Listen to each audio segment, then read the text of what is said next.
नमस्कार, म हरिशरण नेउपाने। कार्यक्रम सन्दर्भमा यहाँहरूलाई स्वागत छ।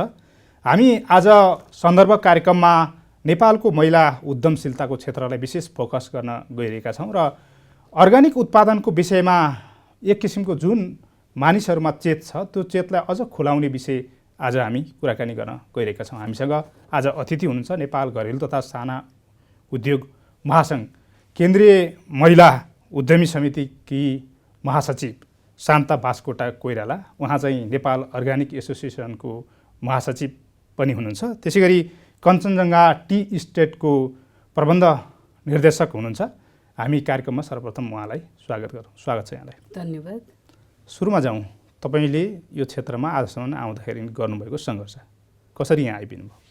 म चाहिँ 2002बाटै Kanchenjunga tea estate and research सेन्टरमा चाहिँ इन्भल्भ भएँ। यो Kanchenjunga tea estate and research centre चाहिँ 1984मा मेरो बुवा दीपक प्रकाश बास्कोटाले सुरु गर्नुभएको यो अर्ग्यानिक व्यवसाय हो। त्यसमा चाहिँ मैले पढाइसकेपछि चाहिँ म यही व्यवसायमा लगातार बुवालाई सपोर्ट गर्ने क्रममा लाग्दै आज यहाँसम्म आइसकेँ। यो सेक्टरमा चाहिँ म चाहिँ महिलाहरू त्यति नलागिरहेको अवस्था थियो। जति बेला म महिला भएर त्यो सेक्टरमा अँगाल्दै गर्दाखेरि जति उत्पादन ग्रिन लिफ प्लकिङ गर्नेमा महिला दिदीबहिनीहरू हुनुहुन्थ्यो, तर जुन प्रमोसनको कुरामा मार्केटिङको कुरामा चाहिँ उहाँहरू अब हामी जस्तो महिला दिदीबहिनीहरूको उपस्थिति न्यून भएको कारणले गर्दाखेरि यो क्षेत्रलाई अगाडि बढाउनको लागि म एउटा महिला भएर यसमा सहभागिता भएर अगाडि बढेँ। अरूको अवस्था के देख्नुहुन्छ अहिले? अरू महिला दिदीबहिनीको कि यो सेक्टरको? समग्र महिला उद्यमशीलताको क्षेत्र। समग्र महिला उद्यमशीलताको सेक्टर हेर्दाखेरि अहिले चाहिँ एकदम योभन्दा 15-20 वर्षको अगाडिको तुलनामा एकदमै राम्रो भएर गइरहेको हामीले अनुभव गरेको छु मैले पनि, होइन? जस्तै अब पहिला चाहिँ हामी नै भन्नु न, महिला पुरुष जो भए पनि व्यवसाय भनेको चाहिँ माडवारीले गर्छ अनि विदेशीहरूले चाहिँ गर्ने मात्र हो। नेपालीहरूले आफै चाहिँ व्यवसाय गर्न सक्दैन, व्यवसाय हुँदैन भन्ने हाम्रो मानसिकता थियो। अनि त्यो व्यवसाय पनि ठुला बडा अनि हुने खानेले मात्र गर्ने भन्ने सोच भएको कारणले गर्दा महिला पनि व्यवसायमा आउँछ भन्ने कुरा त परिकल्पना पनि नगरेको अवस्था थियो। जति बेला महिलाहरू जागिर खान जान्छ त्यो बेला पनि उसको घरमा चाहिँ खाना नपुगेर हो कि भनेर त्यस्तरी हेरेर महिलाहरूलाई त्यो अवस्था तोडेर अहिले धेरै महिलाहरू सहभागी हुनुभएको छ। अहिले उद्यमशीलताको क्षेत्रमा व्यावसायिक रूपमा अगाडि बढ्नु भएको छ। यो व्यवसायमा महिलाहरू चाहिँ ठुलो सानो व्यवसाय नभनिकन लाग्नु भएको छ। त्यसले गर्दा आफूलाई आफ्नो परिवारलाई राम्रैसँग अगाडि बढाएर आर्थिक उन्नतिको पाटोमा चाहिँ अगाडि बढ्नु भएको देखिन्छ। उद्यम क्षेत्रमा लाग्दा तपाईँलाई कठिनाइ चाहिँ के छ? महिला दिदीबहिनीहरूले एकदमै धेरै कठिनाइ छ। कठिनाइ त अरू व्यवसाय गर्नेलाई पनि छ, किनभने गभर्मेन्टको पोलिसीको कुराले गर्दाखेरि हो। तीमाथि महिलाको लागि हेर्ने हो भने चाहिँ थुप्रै आर्थिक अवस्थाको कारणले गर्दाखेरि पनि महिलाहरू अगाडि बढ्न सकिरहेको अवस्था छैन। उहाँहरूको चाहिँ अब कुनै काम गरौँ भन्दाखेरि कस्तो हुन्छ भने उहाँहरूसँग फिनान्सियल प्रब्लम भएको कारणले व्यवसाय सुरु गर्न सक्नुहुन्न। एउटा कुरा त त्यो आफ्नो चाहिँ नाममा चाहिँ जग्गा जमिन नभएको भएर कोल्याटर नभएको कारणले व्यवसाय सुरु गर्न नसकिरहेको अवस्था छ भने, अर्को चाहिँ यो व्यवसाय गर्दा मैले चाहिँ कसरी गर्ने हो भनेर अलिकति अवेर पनि नभइरहेको चाहिँ एसएमई सेक्टरमा चाहिँ त्यो देखिन्छ। त्यस्तोको लागि चाहिँ अनि अर्को चाहिँ यो ट्याक्स भ्याटको कारणले गर्दाखेरि पनि महिलाहरू हत्ते अगाडि आउन नसकिरहेको अवस्था छ। तपाईँहरूलाई यो राज्यले सहुलियत दिएको छ नि, होइन? यो विषय हजुर, हामीले सहुलियत त दिएको छ, तर सहुलियत भन्नाले कस्तो भने ठुलो सानो उद्योग व्यवसायलाई एउटै बास्केटमा राखेर हेरेछ। एसएमइजहरूको लागि चाहिँ पोलिसी लेभलमै छुट्टै किसिमले सहयोग गर्नुपर्छ। अहिले हामीलाई चाहिँ महिला उद्यमशीलता विकास कोष भनेर पनि सरकारले चाहिँ सहयोग गरिरहेछ। त्यसबाट 5 लाख चाहिँ बिना धितो महिला उद्यमशीलताको लागि चाहिँ उद्यमीहरूले पाउन सक्नुहुन्छ।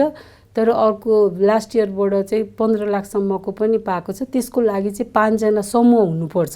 त्यसमा चाहिँ एकले अर्काको ग्यारेन्टी बस्नुपर्ने भएको भएर यो चाहिँ त्यति अगाडि बढाउन सकिन्छ जस्तो हामीलाई लाग्दैन, प्रभावकारी जस्तो बन्छ जस्तो लाग्दैन। किनभने यहाँ चाहिँ मैले त 5 लाख लिए भने अर्कोले ग्यारेन्टी गर्यो भने त्यो महिलाले तिर्दैन भने अर्कोको ग्यारेन्टी उसले बस्न सक्दैन, किनभने उहाँहरू आफैमा आर्थिक कमजोर भएको अवस्था छ। त्यसले गर्दाखेरि ग्यारेन्टी गर्ने त्यो सिस्टमले गर्दाखेरि चाहिँ अप्ठ्यारो छ। यो कोल्याटर नभए तापनि 15 लाखसम्मको होइन, तर 15 लाखसम्म एउटै महिला उद्यमीलाई बिना कोल्याटर दियो भने चाहिँ धेरै उद्यमीहरू चाहिँ राम्रो काम गरेर अगाडि बढ्न सक्नुहुन्छ।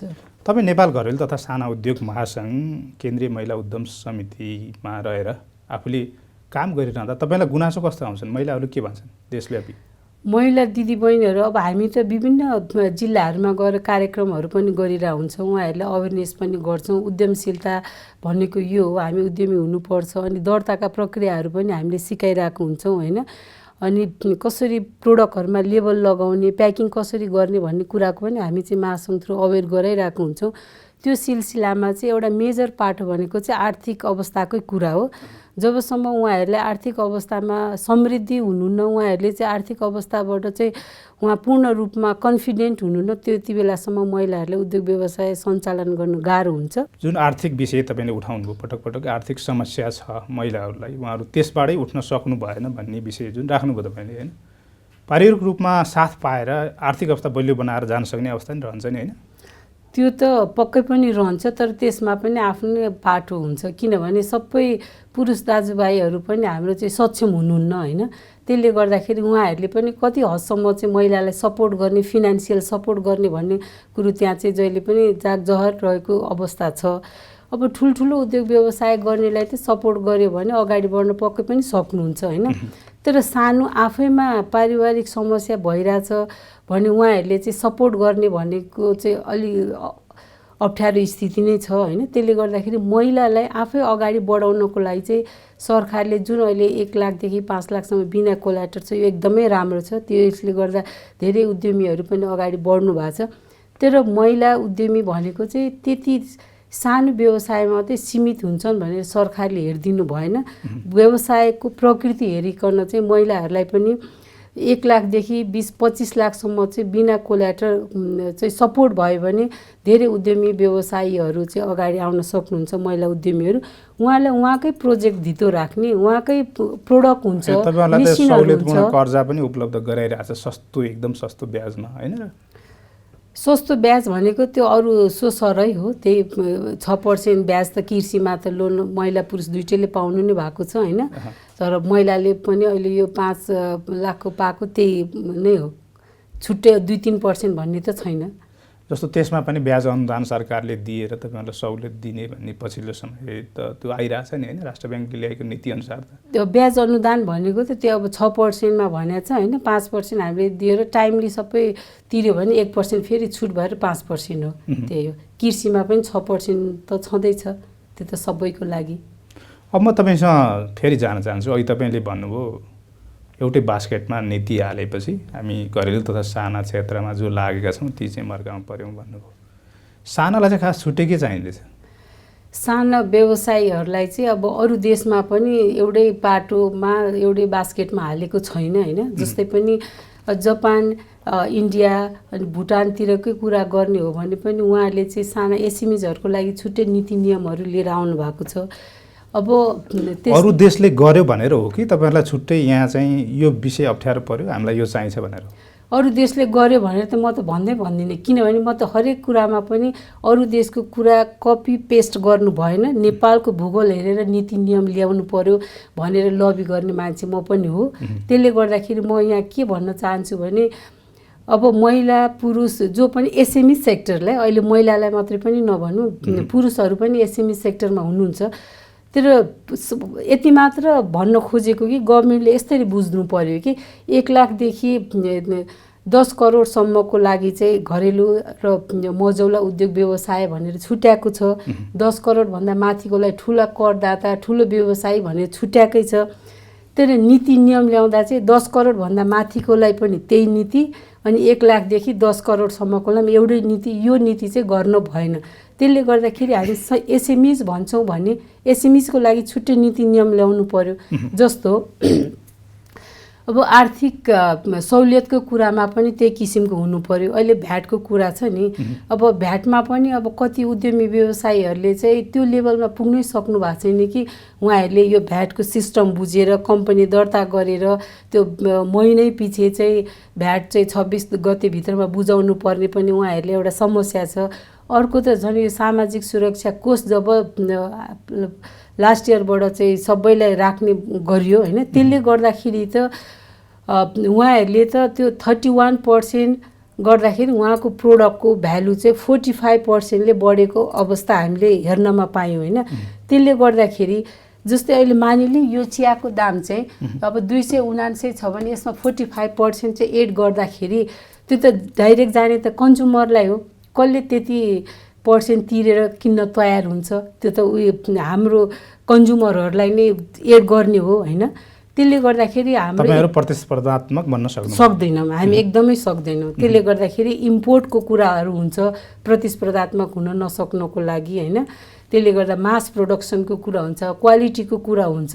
यस्तो हरेक कुरामा चाहिँ अलिकति त्यही किसिमको चाहिँ नियम नीति नियमहरू भयो भने चाहिँ पक्कै पनि एसएमइजहरू अगाडि बढेर अनि ठुलो ठुलो उद्योग व्यवसाय हुने हो होइन।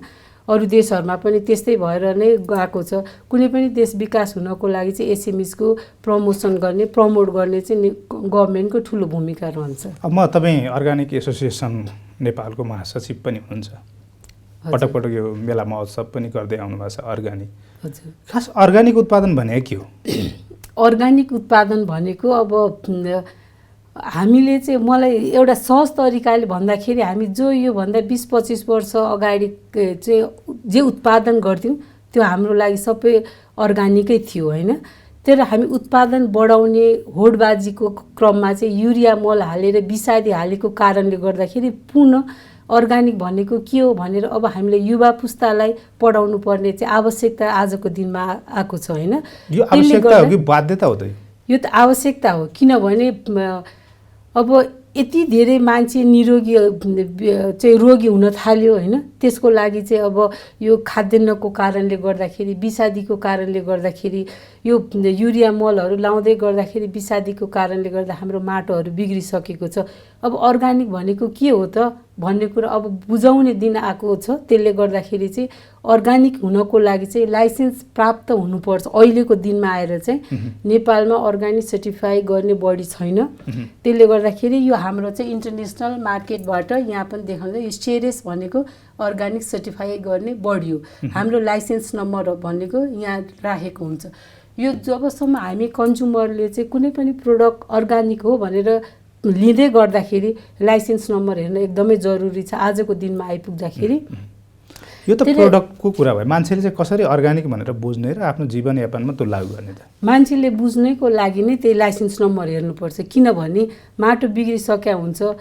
अब त्यहाँबाट उत्पादन गरेको वस्तुहरूमा विषादी युक्त हुन्छ। त्यसले गर्दाखेरि त्यो चाहिँ अर्गानिक भन्नै मिल्दैन। तर हामी यहाँ बजारमा बिना लेबल चाहिँ हामी यो अर्गानिक उत्पादन हो भनेर चाहिँ भनिरहेको हुन्छौँ। तर त्यो हामी चाहिँ ल्याब टेस्ट गर्ने हो भने त्यसबाट अर्गानिक म्याटर पाउँदैनौँ, विषादी हुन्छ। त्यसले अर्गानिक नेपालमा कति छन् यस्ता अर्गानिक सर्टिफाइड वस्तुहरू अथवा त्यो किसिमका एन्टरप्रेन्योरहरू? अब नेपालमा चाहिँ भन्ने हो भने एकदम हातमा गर्न सकिने छन् 12-15 वटा चाहिँ हार्डली अर्गानिक सर्टिफाई गरेका प्रड्युसरहरू हुनुहुन्छ।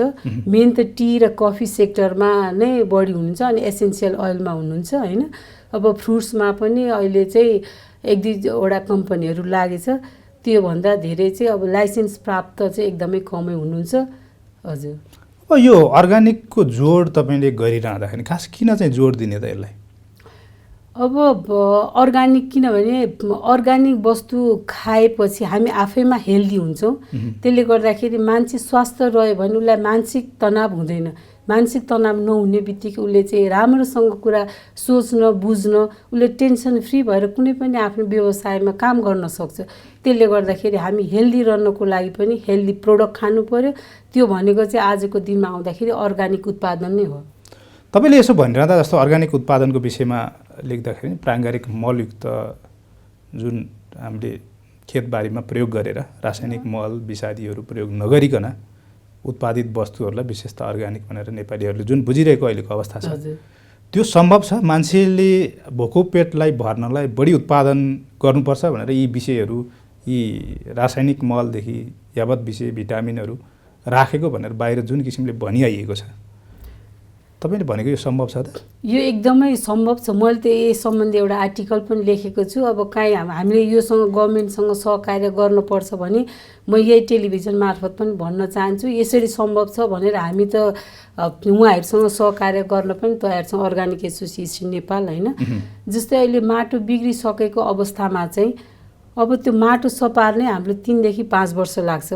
भले 3 वर्ष त उत्पादन पक्कै पनि कम हुन्छ, अहिले जति हुन्छ त्यति छैन, तर भोलिका दिनमा यो युरिया हाल्दै गर्दाखेरि हाम्रो माटो बिग्रेको कारणले गर्दाखेरि जति अर्गानिक आजको दिनमा उत्पादन हुन्छ भोलि त्यति उत्पादन हुँदैन, त्यो चाहिँ कन्फर्म छ। अब अहिले जति पहिलो सालमा युरिया हाल्यो त्योभन्दा बढी अर्को सालमा यो युरिया हाल्ने क्रम बढिरहेको हुँदाखेरि माटोलाई बिगारिरहेको छ। त्यो माटो सपार्नलाई चाहिँ अर्गानिक मल हाल्नु पर्यो। अर्गानिक मल हालेर त्यो माटो बनिसक्नलाई पनि 3 देखि 5 वर्ष लाग्ने भएपछि त्यति समयसम्म उत्पादन कम हुन्छ। तर इन्डियामा पनि यो अर्गानिक वस्तुहरू उत्पादन गरिरहेछ। एउटा जिरो बजेट भन्ने चाहिँ मल उत्पादन गर्ने प्रोग्रामै छ, प्लानै छ होइन। त्यसले गर्दा त्यो सम्बन्धी ट्रेनिङ लिएर त्यो गऱ्यो भने पक्कै पनि सम्भव छ। हामीले चाहिँ मलाई त कस्तो लाग्छ भने अर्गानिक मल बनाउन त्यति गाह्रो कुरा पनि छैन कि। अहिले अब जस्तै हामीले यो जुन घरमा चाहिँ खाएको कुराहरू प्लास्टिक छुट्टै बास्केटमा राखिदिने, अरू तरकारीहरू काटेको, अरू अब जस्तै खानाको कुराहरू हुन्छ नि तिनीहरू चाहिँ छुट्टैमा राखेर हामीले एउटा कम्पोस्ट बिन बनाएर त्यो गर्ने। त्यो भएपछि सरकारलाई पनि डम्पिङमा मलहरू पनि थोरै हुने भयो। अब यो सहरी बजारमा चाहिँ त्यो हुन्छ भने जिल्लामा चाहिँ हाम्रो त अब भूगोलको हिसाबले हिमाल तराई पहाड छौँ। पहाडी एरियामा चाहिँ आफैमा पनि त्यो घाँस पतिङ्गरहरू होइन, अनि हामी चाहिँ अब गाई पालनहरू हुन्छ त्यसको गोबर मलहरू, त्यसको मूत्रहरू युज गरेर चाहिँ हामी कम्पोस्ट बनाउन सक्छौँ। त्यो 3 देखि 6 महिनामा चाहिँ हामी त्यो मल तयार गर्न सक्छौँ। त्यसले गर्दाखेरि हामीले चाहिँ घर घरमा र जो व्यावसायिक रूपमा हामीले किन त्यो मल इम्पोर्ट गर्ने सब्सिडी हामीले चाहिँ हाम्रो हरेक किसान दाजुभाइ दिदी बहिनीहरूलाई चाहिँ त्यो पशुपालनमा चाहिँ जोड दिएर उहाँहरूलाई फ्री एउटा गाई बाँड्ने व्यवस्था गरौँ न। नत्र समूहमा चाहिँ सहकारी विभिन्न सहकारी थ्रु गाई पालन गरून् होइन। त्यसको मलबाट हामी चाहिँ कम्पोस्ट मल बनाएर हाम्रो खेतीमा चाहिँ उब्जनी गर्न सकिन्छ, उब्जनी बढाउन सकिन्छ एकदम। मान्छेले तत्कालको तत्काल उब्जनी धेरै खोज्छ कि अहिले? त्यो त खोज्छ, तर खोज्दा खोज्दै पनि अब अलिक 10-12 वर्षपछि हेर्नुलाई यही युरिया मल हाल्दै यहीँबाट उत्पादन चाहिँ बन्द हुने दिन पनि आउँछ। त्यो निश्चित छ? हजुर। तपाईँहरू दाबी गर्नुहुन्छ? हजुर। अहिले यो राष्ट्रिय समाचारहरूमा पनि हाम्रै मिडियाहरूमा पनि कुरा गरौँ, यो रासायनिक मलको यति ठुला समाचार बनेर आयो कि यो मान्छेले अथवा सरकारले अथवा तपाईँहरू जस्ता अभियन्ताले बुझाउन नसकेर अथवा सरकार त्यो नीतिगत तहमा बस्नेले बुझ्न नसकेर हो त रासायनिक मलको यत्रो समाचार ठुला बनेर? एकदमै राम्रो क्वेसन गर्नुभयो। पक्कै पनि यो नीतिगत तहमा बस्नुभएको जो नियम कानुन बनाउनुहुन्छ कृषिमा उहाँहरूले बुझ्न नसकेकै जस्तो लाग्छ होइन। हामी यति पहिलादेखि अर्गानिक मुभमेन्टमा लागेछौँ, आजको दिनमा आउँदा पनि उहाँहरूले चाहिँ अर्गानिकको लागि के गर्नुपर्छ भने प्राइभेट सेक्टरसँग चाहिँ सहकार्य गर्न चाहिँ काहीँ पनि हामीले आह्वानसम्म गर्नुभएको छैन। हामीले कतिचोटि चाहिँ मन्त्रालयमा गएर कुराहरू पनि राखेछौँ।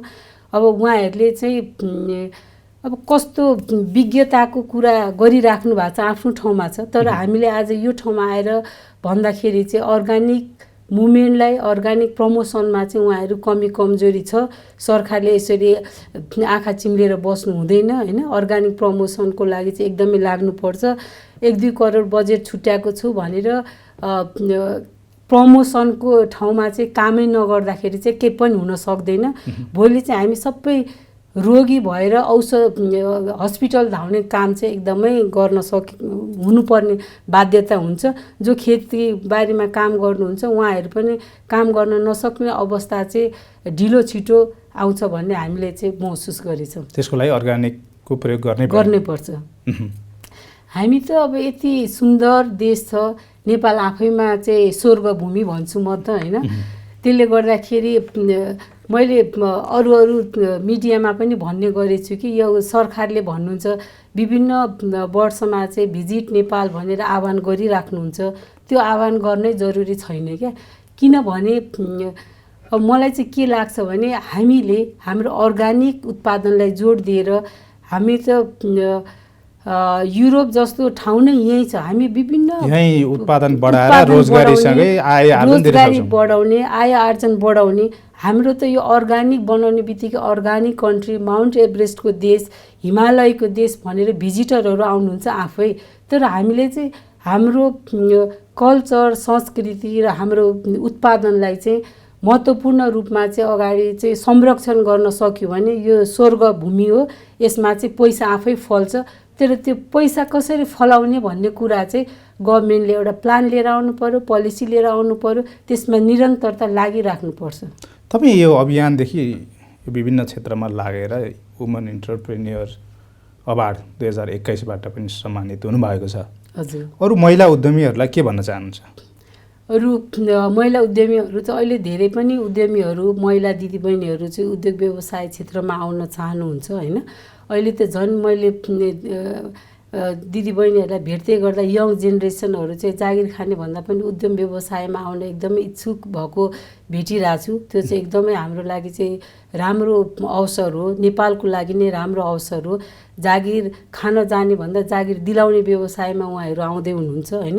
त्यसले गर्दाखेरि सबै दिदीबहिनीहरू चाहिँ ठुलो सानो व्यवसाय नभनिकन चाहिँ आफ्नो केमा उहाँहरूलाई इन्ट्रेस्ट छ, के गर्न चाहनुहुन्छ, त्यसमा चाहिँ एकदम दृढ सङ्कल्प साथ एकदम चाहिँ अब व्यवसाय भनेको चाहिँ 1-2 वर्षमा तुरुन्तै फाइदामा जाने व्यवसाय हुँदैन होइन।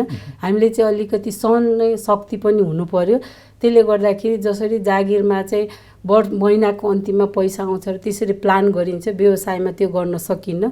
त्यसले गर्दाखेरि चाहिँ यो व्यवसाय गर्न, व्यावसायिक रूपमा आउनलाई चाहिँ एकदमै महिला दिदीबहिनीहरूलाई आह्वान पनि गर्छु। यसको भविष्य छ, तर निरन्तरता लागिरहनु पर्छ। तपाईँले आज एउटा व्यवसाय गर्ने, यसले भएन भनेर फेरि 2 वर्ष अर्को व्यवसाय गर्न थाल्नुभयो भने पक्कै पनि हामी सफलतामा हासिल गर्न सक्दैनौँ। त्यसले गर्दा तपाईँले आत्मा दृढ भएर निरन्तरता लाग्ने अठोटले आउनुभयो भने पक्कै पनि अहिले महिला उद्यमीहरूको लागि, पुरुष उद्यमी व्यवसायीहरूको लागि चाहिँ राम्रो अवसर छ। यहाँहरूलाई चाहिँ आउन भन्न आह्वान पनि गर्न चाहन्छु। महासङ्घले सहयोग गर्छ? हजुर। हामी चाहिँ अब महासङ्घले सहयोग कस्तो कुरामा गर्छ भने जस्तै उहाँहरूले चाहिँ दर्ता कसरी गर्ने, दर्तामा के छुट छ, उद्योग व्यवसाय सञ्चालन गर्दा के गर्नुपर्छ, यो लोन गभर्मेन्टले दिएको लोनलाई हामीले कसरी लिने होइन, त्यसको लागि के गर्नुपर्छ, मार्केटमा उत्पादन भइसकेको वस्तुहरूलाई कसरी प्राइसिङ गर्ने, कसरी लेबलिङ गर्ने भन्ने कुरा चाहिँ अनि हामी मार्केटसम्मको च्यानलमा चाहिँ हामी नेपाल घर तथा साना उद्योग महासङ्घले हामी सहकार्य गर्न चाहिँ जहिले पनि तयार छौँ। हस्, यहाँको नेतृत्वमा महासङ्घले थप उद्यमीहरू जन्मन सकोस् र रोजगारी दिन सकोस्। शुभकामना। धन्यवाद। यहाँ मलाई पनि जनता टेलिभिजनमा बोलाएर आफ्नो कुरा राख्ने मौका दिनुभयो, त्यसको लागि यहाँलाई पनि धेरै धेरै धन्यवाद दिन चाहन्छु। नमस्ते। दर्शकवृन्द, आजको कार्यक्रममा हामीले नेपालमा घरेलु तथा साना उद्योग क्षेत्रको समग्र विषय, त्यसमा पनि महिला उद्यमशीलताको क्षेत्र, अर्गानिक उत्पादन र अब देश नै अर्गानिक उत्पादनमा जानुपर्छ भन्ने विषयमा जोड दियौँ। आजको कार्यक्रम यसै सेरोफेरोमा रह्यो। आजको लागि सन्दर्भ यति नै। तपाईँ जनताद्वारा जनताको लागि प्रसारित जनता टेलिभिजन हेरिरहनुहोस्। नमस्कार।